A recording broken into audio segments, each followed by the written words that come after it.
External Affair Insights। सूखे अंचलों में कठोर चट्टानों के बीच जा रहे हैं कुछ लोग जिनके पास डेडली मिलिट्री वेपन्स भी हैं और इस प्रकार के खूंखार हथियारों के साथ चलने वाले लोगों की तस्वीरें हमने कई बार अलग अलग न्यूज़ मीडिया नेटवर्क्स पर देखे भी हैं। लेकिन आखिर ये लोग कौन हैं और आखिर ये इस प्रकार के वेपन्स जैसे कि राइफ़ल्स और नाइफ्स के साथ कर क्या रहे हैं? क्या ये सरकार के सिक्योरिटी पर्सनल्स हैं या फिर ये कोई और है? और आखिर ये इस सूखे और चट्टानी इलाके में कर क्या रहे हैं? ये इलाका है अफ्रीका का साहेल रीजन।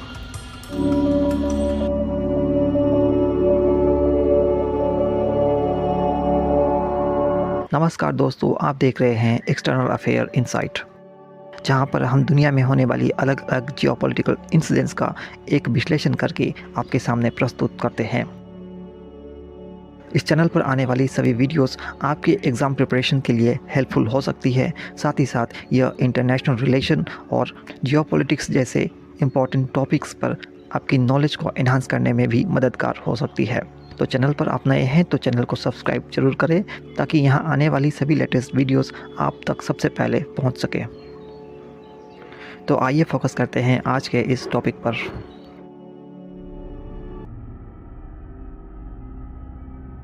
अप्रैल साल 2014, जगह था नाइजीरिया का बोर्नो स्टेट का चिबोक। वहाँ एक आतंकवादी वारदात में तकरीबन 250 से ज़्यादा स्कूल जाने वाली बच्चियों को किडनैप कर लिया गया था, जिसकी जिम्मेदारी अफ्रीका के ही एक रेडिकल जिहादी ऑर्गेनाइजेशन बोको हराम ने लिया था। बोको हराम के सभी लोगों ने इलाके के सभी लड़कियों को पहले से ही ये कह रखा था कि वो स्कूल जाना बंद कर दें और वे वेस्टर्न लाइफस्टाइल और वेस्टर्न एजुकेशन से दूरी बना करके रखे। बोको हराम का अर्थ होता है शिक्षा हराम होती है, और इसीलिए यह संगठन नाइजीरिया के इलाके में वहाँ के लोगों को वेस्टर्न एजुकेशन और वेस्टर्न लाइफस्टाइल से दूर रहने की बातें कहती है। इसका मुख्य उद्देश्य अफ्रीका में एक इस्लामिक शासन व्यवस्था की शुरुआत करना है और शरिया जैसे इस्लामिक कानून को लागू करना है। और इस आतंकी संस्था ने नाइजीरिया के अलग अलग इलाके में अपने अलग अलग वारदातों के दौरान अनेकों इनोसेंट लोगों की हत्याएं भी की है। बोको हराम की स्थापना साल 2002 में की गई थी। इसकी स्थापना मोहम्मद यूसुफ नामक एक व्यक्ति ने की थी, जो कि रेडिकल इस्लामिक विचारधारा से काफ़ी प्रभावित था और उसने कई बार सऊदी अरेबिया में विजिट्स भी की थी और वहीं से वो रेडिकल इस्लामिक थॉट से इंस्पायर्ड हुआ था। हालांकि साल 2009 में एक मिलिट्री स्ट्रगल के दौरान उसे मार गिराया गया था, जिसके बाद से इसके प्रमुख अबू बकर शेखू को भी साल 2022 में मार गिराया गया था। लेकिन इसके बावजूद आज भी बोको हराम वेस्टर्न और मिडिल अफ्रीका में काफ़ी सक्रिय है। लेकिन अफ्रीका में मौजूद इस प्रकार का यह इकलौता खूंखार आतंकवादी संस्था नहीं है। आज अफ्रीका में इसके तरह कई और आतंकी संस्थाएं हैं जो कि वहाँ आतंक फैला रही है और अफ्रीका को एक नर्क बनाने का काम कर रही है। अगस्त का महीना साल 2022 और जगह था बुर्किना फासो। अफ्रीका के इस देश में तकरीबन 100 से ज़्यादा लोगों को एक आतंकी घटना के दौरान मार दिया गया था, जिसकी जिम्मेदारी अल-कायदा से रिलेटेड एक आतंकी संस्था JNIM ने लिया था। और इसी संस्था ने तकरीबन 600 से ज़्यादा लोगों को बरसा लागो शहर में भी एक आतंकी वारदात के दौरान मार गिराया था। और इस आतंकी संगठन का उद्देश्य भी अन्य आतंकी संगठनों की तरह ही अफ्रीका में एक इस्लामिक राज्य स्थापित करना चाहता है जहां शरिया कानून लागू हो। आज के समय में ये आतंकी संस्थाएं बुर्किना फासो जैसे देशों में इस प्रकार से आतंक फैला रही हैं कि अभी कुछ महीनों पहले आए एक रिपोर्ट में यह पाया गया कि आज के समय बुर्किना फासो पाकिस्तान को पछाड़ते हुए दुनिया का सबसे ज़्यादा आतंकी वारदात वाला देश बन चुका है। वहीं हॉर्न ऑफ अफ्रीका के नाम से जाना जाने वाला अफ्रीका का एक दूसरा देश सोमालिया भी आज के समय आतंकवाद से काफ़ी ज़्यादा ग्रसित है। आज सोमालिया में अल शबाब जैसे आतंकी संस्थाएं काफ़ी सक्रिय हो चुकी हैं और इन्होंने कई अलग अलग आतंकी घटनाओं में असंख्य निर्दोष नागरिकों की हत्याएं भी की है। अल शबाब ने सोमालिया की राजधानी मगादिशु में कई बड़े आतंकी घटनाओं को अंजाम दिया है और निर्दोष लोगों की हत्याएं भी की है। और आज अफ्रीका में इन्हीं सभी रेडिकल जिहादी आतंकी संस्थाओं की वजह से चारों तरफ अशांति फैली हुई है और अफ्रीका की सरकार भी इन आतंकी संस्थाओं को कंट्रोल नहीं कर पा रही है, जिसका नतीजा यह है कि आज वहाँ के आम लोग भी डेडली वेपन्स के साथ अपनी रीजन्स की प्रोटेक्शन कर रहे हैं। वीडियो की शुरुआत में हमने देखा था कि किस प्रकार से कुछ लोग डेडली वेपन्स के साथ पहाड़ी घाटियों के बीच से जाते हुए अपने अंचल की सुरक्षा कर रहे थे। आज यहाँ के लोग काफ़ी असहाय हैं और इन्हें अपने देश की सरकार से भी कोई ज़्यादा प्रोटेक्शन नहीं मिल पा रही है और ऐसे में मजबूरी में आकर के इन्हें इन रेडिकल जिहादियों से स्वयं ही लड़ना पड़ रहा है। ये लोग सूफ़ी और मॉडरेट इस्लाम को फॉलो करने वाले लोग हैं। इनमें से कई लोग मलिकी भी है जो कि फंडामेंटल रेडिकल इस्लाम को फॉलो नहीं करते हैं और इसीलिए आज के समय ये जिहादियों के निशाने पर आ चुके हैं। लेकिन प्रश्न यह उठता है कि अफ्रीका में आतंक फैलाने वाले ये सभी जिहादी संस्थाएं आखिर एक इस्लामिक स्टेट चाहती भी क्यों है और आखिर ये क्यों आज अफ्रीका में शरिया कानून लाना चाहती है। दरअसल इसके पीछे का कारण है सऊदी अरब। इसे सुनने के बाद से आपको ये आश्चर्य ज़रूर लगेगा, परंतु आज अफ्रीका में जो भी आतंकी घटनाएं हो रही हैं इसके पीछे कहीं ना कहीं मुख्य कारण सऊदी अरब ही था। दरअसल जिस प्रकार से कई दशकों में रेडिकल वहाबी इस्लाम को फैलाने के लिए जिस प्रकार से सऊदी अरब द्वारा फंडिंग प्रोवाइड किया गया, उसने कहीं ना कहीं इस प्रकार के आतंकी संस्थाओं को पैदा करने में अहम भूमिका निभाई थी।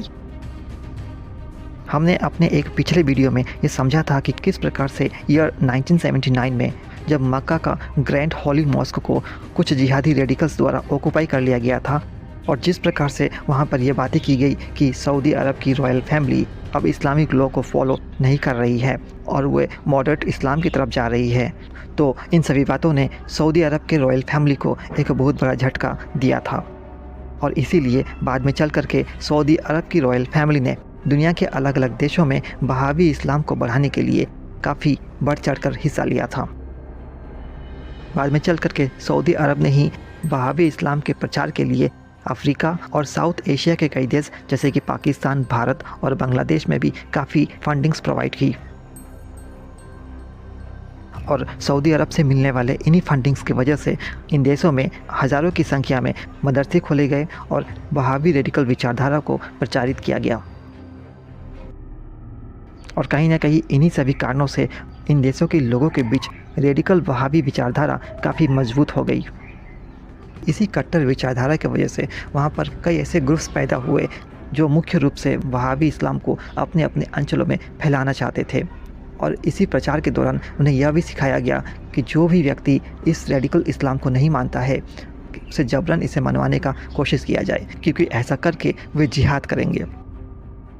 और इसी विचारधारा की वजह से अफ्रीका के अलग अलग अंचलों में अलग अलग नाम से अलग अलग आतंकी संस्थाएं पैदा हुई।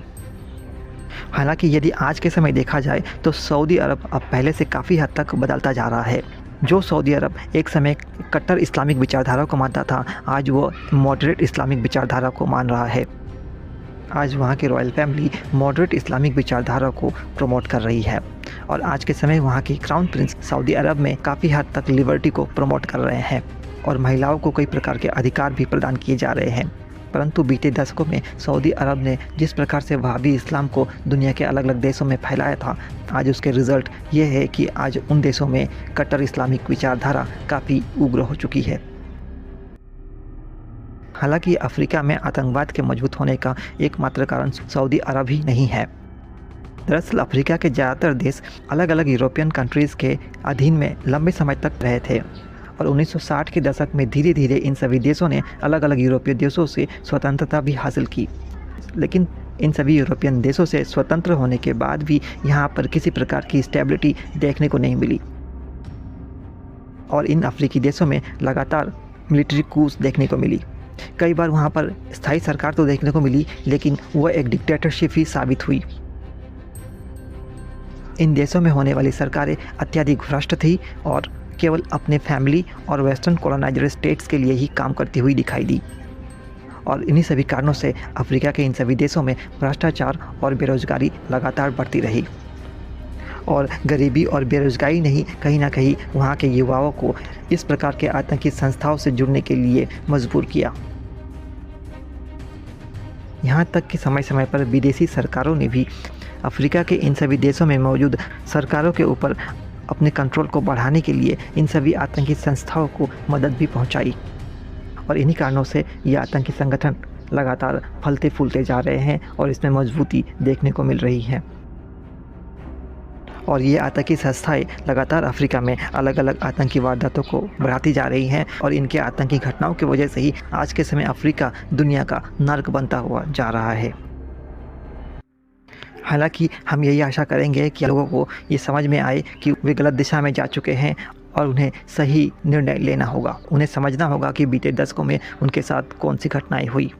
आतंक का मार्ग कभी भी उन्हें सही दिशा पे नहीं लेके जा सकता। साथ ही साथ आज के समय विश्व समुदाय को भी इस विषय में सोचना चाहिए, क्योंकि आज जो भी अफ्रीका में हो रहा है कल वो अफ्रीका से निकल करके दुनिया के अलग अलग हिस्से को भी प्रभावित कर सकता है। ऐसे में ज़रूरी है कि पूरा विश्व इस विषय में एक सामग्रिक तौर पर निर्णय लेते हुए इसके समाधान का प्रयास करे। बाकी आपका इस मुद्दे पर क्या मानना है? आपके अनुसार दुनिया में बढ़ते आतंकी घटनाओं की वजह का मुख्य कारण क्या है? कमेंट बॉक्स में ज़रूर बताएं। हम जानना चाहेंगे इस विषय में आप क्या सोचते हैं। और अब समय आ गया है आज के प्रश्न का। आज का प्रश्न है कि अफ्रीका में फैल रहे आतंकवाद को रोकने के लिए कौन कौन से उपाय किए जा सकते हैं और आतंकवाद को रोकने में शिक्षा कितनी महत्वपूर्ण हो सकती है। सवाल काफ़ी आसान है और आशा करते हैं कि आप इसे सही तरीके से लिख पाएंगे। यदि आपके कोई प्रश्न हो या फिर कोई सुझाव हो तो आप हमें कमेंट बॉक्स के माध्यम से बता सकते हैं। आशा करते हैं कि आपको हमारे विश्लेषण पसंद आया होगा। यदि आपको हमारे विश्लेषण पसंद आते हैं तो आप इसे सब्सक्राइब जरूर करें तथा हमारे वीडियोस को लाइक और शेयर भी करें, ताकि इससे हमारे वीडियो के रीच को बढ़ाने में थोड़ा मदद मिल सके। आज के इस वीडियो में इतना ही। हमारे साथ अंत तक जुड़ने के लिए बहुत बहुत धन्यवाद। जय हिंद, जय भारत।